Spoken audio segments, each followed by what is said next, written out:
We're back. Life in plague time or something like that. RSA was survived by everyone, as far as I know. Tesla files were leaked. Shark Tank judge gets back scam cash. Wow, that's unusual. Spotify accounts hacked. Oh, come on. And the Swiss government is fed up and filing charges in the crypto AG situation. All this, Jason Wood, and of course, coronavirus, our old friend, right here on Security Weekly News. This is Security Weekly, for security professionals, by security professionals. We interrupt our program to bring you this important message. It's the show that keeps you up to date on the latest security news twice a week, your trusted source for accurate security information and expert analysis. It's time for Security Weekly News.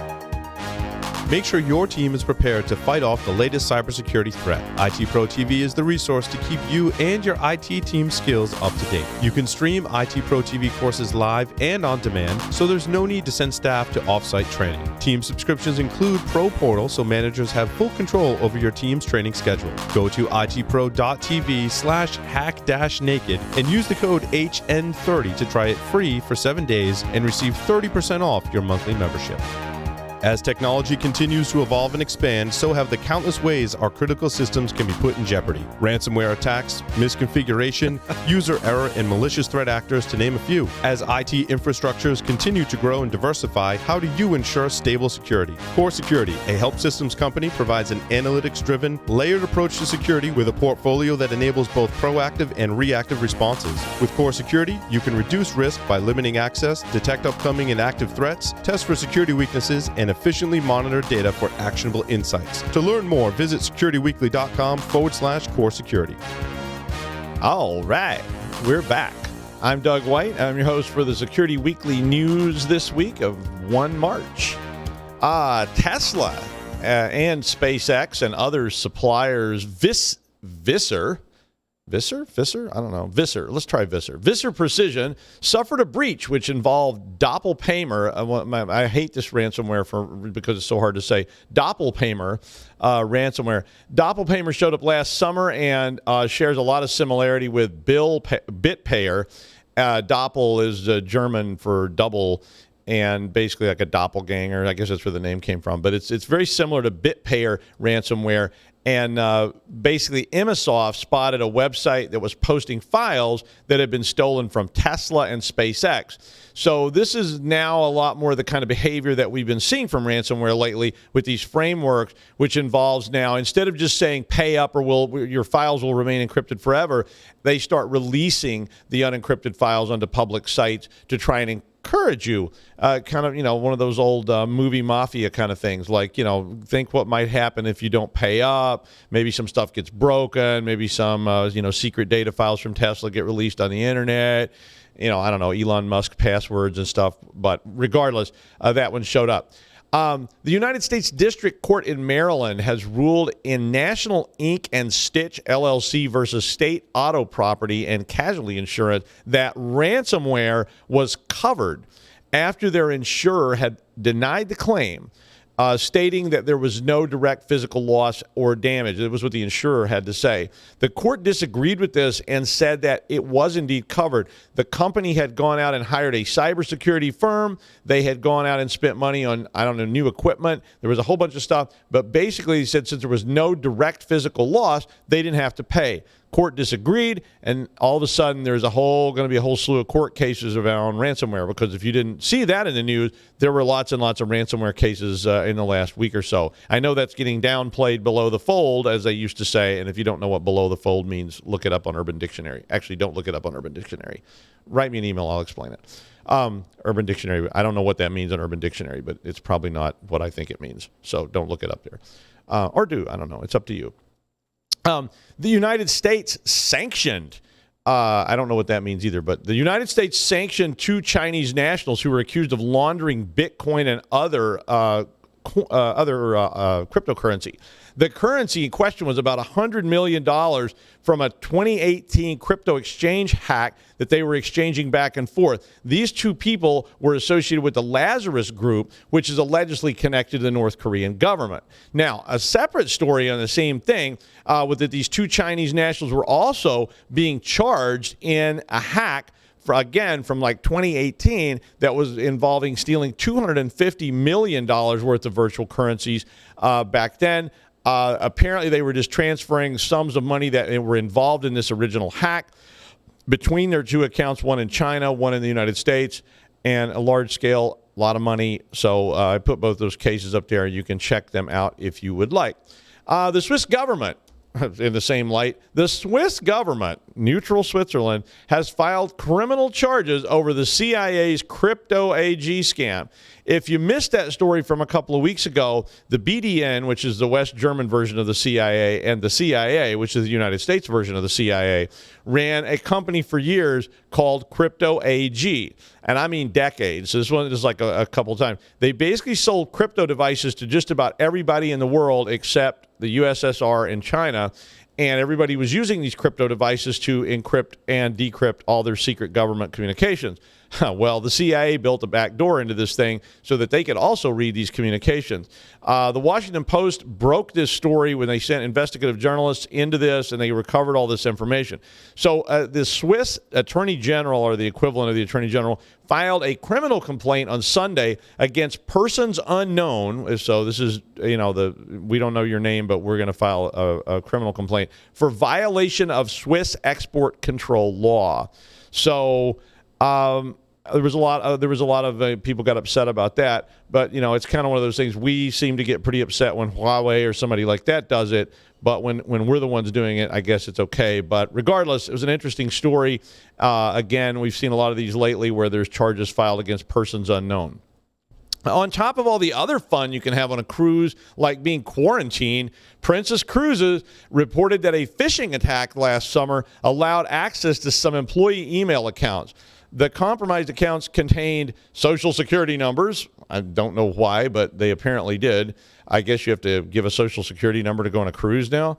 Government IDs like passports, credit cards, visa numbers, you name it. It was all basically harvested out of that. So using a credential stuffing type attack, they were able to get other email accounts, and apparently they were exchanging great quantities of personal information over this email. There is also attached to that I put on my list of stories, a story about how they're going to clean the ship that was infected by COVID-19. We're not going to get through this whole show without talking about coronavirus, but they actually have a story about how they're going to try to clean this ship. They did say in the story that they will pretty much have to clean everything, including discarding everything on the ship. The pictures that are in the story, though, looked a lot less like, say, like Doom. When they were going to show the thing, I thought they were going to look like a Doom game, in the background with like stuff dripping down the walls, but it actually looked really nice, so I guess it wasn't that bad. Barbara Corcoran, a judge on the show Shark Tank, got scammed using a pretty common social engineering approach. Basically, slightly off email addresses request payment, so somebody misreads Microsift for Microsoft. And basically, they paid $389,000 for some repairs and refurbishments to a property. Apparently, Barbara gets pretty big-time renovation bills, such that a $400,000 bill from a contractor is like my cigar bill. You kind of look at it and go, oh, damn, but then you pay it anyway. Apparently, a $400,000 bill is nothing that shocking. A clerk said, pay it. She approved it. They paid it. The good news for her was that because it was such a large transaction, the bank that was handling the transfer in Germany froze the transfer before it was actually deposited to a Chinese bank account. And because of that, they inquired. She was able to say, maybe not, and they basically got the money back. So she didn't actually lose $400,000 like the first part of that story was originally reported. This is really common, spear phishing or social engineering scam. You've probably dealt with these. I've dealt with these. I've had calls about these from companies. I've even seen them in companies I was working for where, and in fact, I could name some people that got taken by these kind of scams. Not for that much money, though. They're usually smaller amounts. If you haven't been asked this by someone yet, you will. Someone has hacked my Spotify account and taken over. The one I got asked about most recently was somebody's playing weird playlists of like ambient music. So it was like, what? It was kind of cool in a way. They took over the person's account and they just set it to play on repeat, like these weird,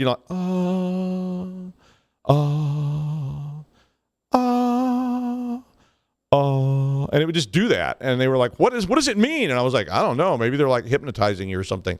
Or they just lock you out of your account. Spotify, which is a Swedish music streaming service, has over 200 million users and seems to be pretty hackable in this regard. But it's not really usually a hack. Every case I have seen of this was credential stuffing. Typically, this was people using the same credentials and usernames over and over and over on many sites. And because those credentials were compromised somewhere else, they went in and tried them on Spotify to see if you had an account, logged in. People logged back in and changed the password and email. I've been contacted about this, I think, 3 times this year with somebody that had this very same problem.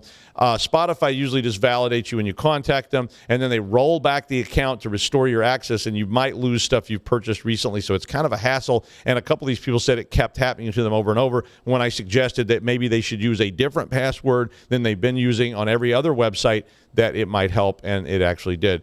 They also can get in, of course, through using your security questions. So a very common way that people are hacking sites like this is guessing the answers to your security question by collecting data from Facebook or Reddit or wherever you post things. And, of course, I did want to say about COVID-19, wash your hands. Come on. I did link the CDC to the site due to all of the misinformation that I keep seeing reposted and reposted and reposted. Please don't rely on snake oil, essential essence of Gwyneth Paltrow, or many, many, many bots tweeting about the end being near. Read the science, please, and save yourselves. And with that, I will welcome Jason Wood with expert commentary on how cyber attacks are a top concern for government workers when we come back after this message. As technology continues to evolve and expand, so have the countless ways our critical systems can be put in jeopardy. Ransomware attacks, misconfiguration, user error, and malicious threat actors, to name a few. As IT infrastructures continue to grow and diversify, how do you ensure stable security? Core Security, a HelpSystems company, provides an analytics-driven, layered approach to security with a portfolio that enables both proactive and reactive responses. With Core Security, you can reduce risk by limiting access, detect upcoming and active threats, test for security weaknesses, and efficiently monitor data for actionable insights. To learn more, visit securityweekly.com/core security. Yay! We are back with the ever exciting and coronavirus-free Jason Wood. Hi, Jason. Hey, Doug. How are you?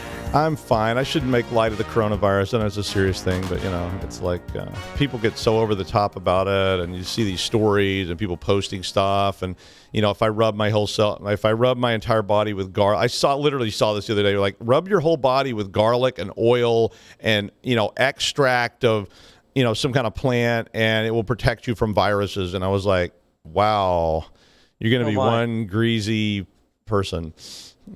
See, here, I thought we just didn't drink Corona beer, and that would. Well, that's supposedly one of the main causes from here. We should even say those things, because the next thing you know, we'll be memed. But yeah. Thanks for joining us, Jason. All right, everybody. Well, good to see y'all again. So Doug opened up this episode with comments and stories about ransomware, and it seems like we talk about ransomware every week, and there's a good reason for that. It's because we do, or at least it seems like it. It's in the news all the time, and it's interesting to see who's getting hit and some of the things that develop due to it, and the impacts that are out there. It's definitely in everybody's awareness, whether they're in technology or not. Now, as I was looking around through the news, I ran across this poll that IBM conducted on basically on cybersecurity concerns. That's what they were targeting against or querying local and state government employees to see what they thought. And this is not limited to just technology employees, but it's also, they break it up into 3 different groups, that, emergency services, education, and IT is, I guess, who they targeted. And then, group them all up together for some averages. And the poll was kind of interesting. There were some results here I thought that were worth talking about. Now, one thing I do want to comment, the poll was taken between January 16th of this year to February 3rd, which actually plays into one of the findings, I believe. And we'll get to that here in just a second. The first thing that was that IBM, of course, put right at the top of this poll and their results is that these employees, government, state and local government employees, are more concerned about cyber attacks, in quotes, than they are about natural disasters, environmental disasters, terrorist attacks, disease outbreaks, and economic decline. Now, this is the part where I thought the timing of the poll kind of impacts the results a little bit here. I suspect if we did the same exact poll now, the concern about disease outbreaks would be noticeably higher. But as you're looking at this concern, I thought it was really interesting that these are things, cyber attacks or security incidents are things that people are more concerned about than events that cause loss of life. But as you look at the drill down into the results, you found that by far and away, IT employees were more concerned about security incidents than anything else. And other employees had a high level of concern here, but it was noticeably lower than that. They were hanging around 50% or so, and IT was like 77% of them were highly concerned about security incidents. Whereas folks like emergency responders and folks working in emergency services, they listed cyber attacks or security incidents as a high level of concern for them, but for them, they were much more concerned about natural disasters and terrorist attacks, which, makes sense based on what everybody is working with. So, just kind of another thing to, IBM puts out here and says, hey, these employees are more worried about cyber attacks than anything else. You drill down into it and you see it's a little more nuanced than what they're making it out to be. Now, IBM does cite ransomware as being ransomware being in the news, and local and state governments being targeted with ransomware as being a cause for this higher level of concern. And in fact, as Doug commented on it, and I was reading stories this week, I ran into other articles, which I'm not citing here, about yet another series of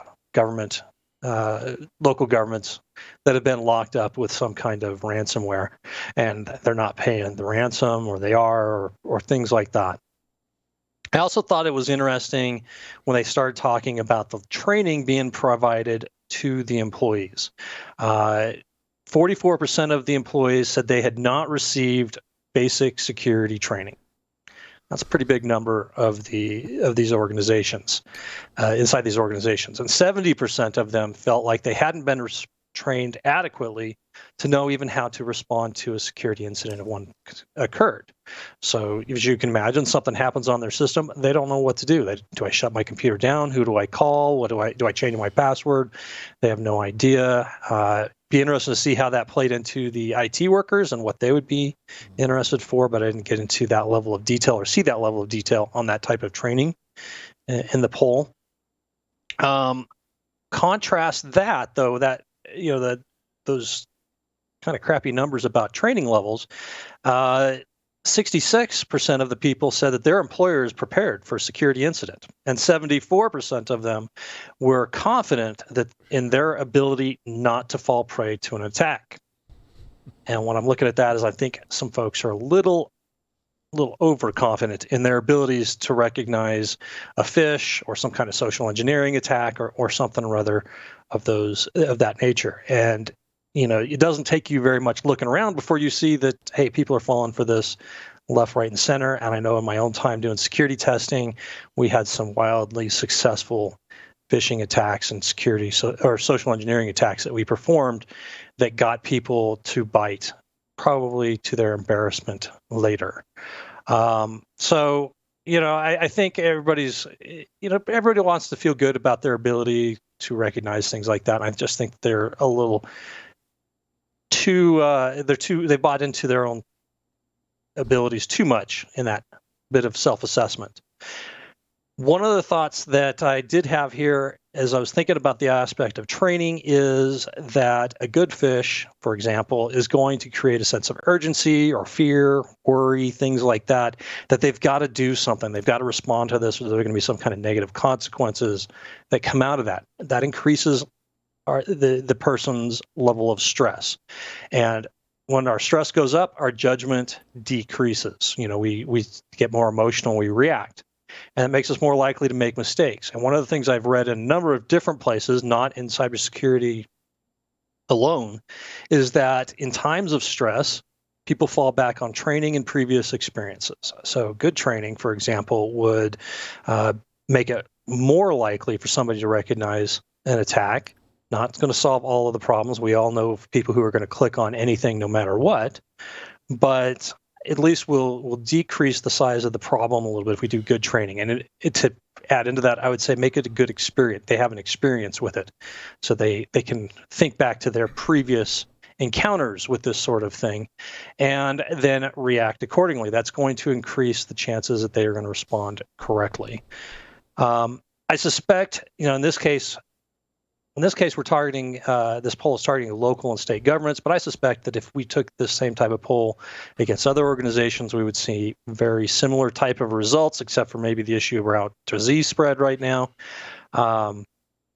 Sure, this was used by, done by IBM so they can use it in marketing, but I think there's still some information here that's useful to us. The catch here is that we need to be able, as we're looking at training, is what I was thinking of in particular, make training that is actually realistic and useful. I've seen too many examples of user awareness training and phishing awareness training and things like that that just suck. The emails are terrible and easy to recognize. There's punitive measures behind it, so people are very fearful about how they're going to respond to it, and it just makes for a bad situation overall. And in fact, I've even seen it where a good phish, a good campaign gets immediately squashed because they don't want to see that level of success in the organization, maybe for political reasons, maybe because they're concerned about interfering with legitimate communication.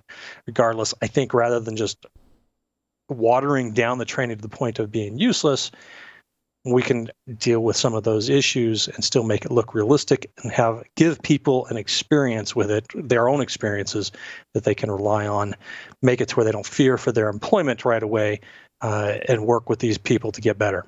If you want to take a look at the poll results, go ahead and hit the show notes. I've got the link there in the bottom of my section.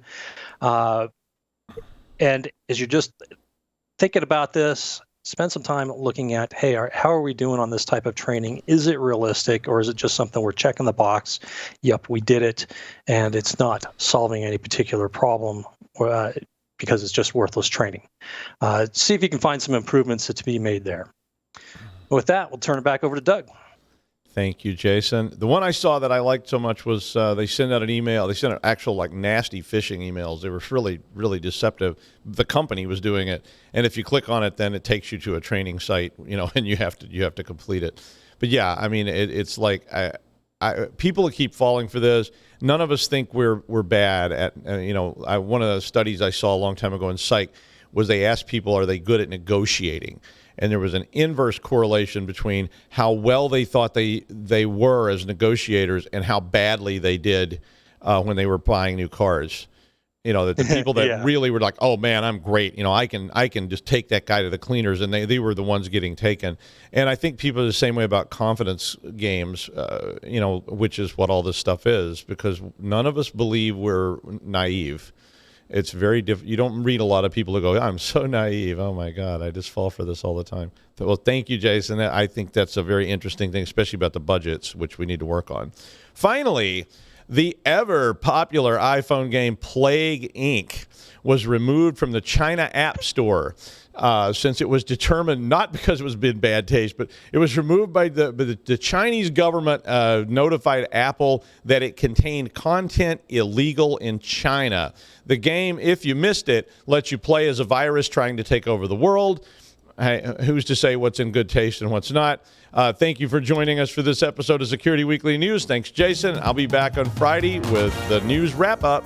See you then.